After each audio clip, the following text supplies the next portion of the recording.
Hello guys, കുഞ്ഞമത്തീൻ്റെയും നത്തോലിൻ്റെയും ഒക്കെ season തുടങ്ങി കഴിഞ്ഞിട്ടുണ്ടെങ്കിൽ മസ്റ്റായിട്ട് ഉണ്ടാക്കേണ്ട ഒരു ഐറ്റം ആട്ടോ പീര എന്ന് പറയുന്നത്. അപ്പോൾ ഇന്ന് നമ്മൾ ഉണ്ടാക്കാൻ പോകുന്നത് നത്തോലി പീര ആട്ടോ. ഞാൻ ഉണ്ടാക്കുന്ന ഒരു സിമ്പിളായിട്ടുള്ള റെസിപ്പി ഞാൻ കാണിച്ചു തരാം. അതിനായിട്ട് തേങ്ങയും ഇഞ്ചിയും പച്ചമുളകും ഒന്ന് ഒതുക്കിയെടുക്കുക കേട്ടോ. അതിനുശേഷം വാളംപുളിയാണ് നമ്മൾ എടുക്കുന്നത്.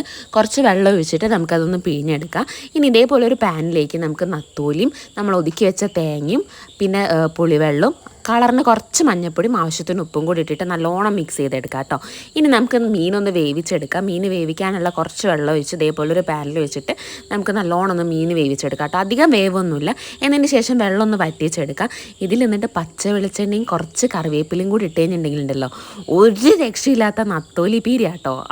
അടിപൊളി ടേസ്റ്റാണ്. കറിവേപ്പില ഇല്ലാത്തതുകൊണ്ടാട്ടോ ഞാൻ ഇടാഞ്ഞത്. പക്ഷെ നല്ല സൂപ്പർ സാധനം കേട്ടോ. ചോറിൻ്റെ ഒക്കെ കൂടെ കഴിക്കുന്ന നല്ല കിടിലൻ ടേസ്റ്റാണ്. അപ്പോൾ എല്ലാവരും ഒന്ന് ട്രൈ ചെയ്ത് നോക്കുക.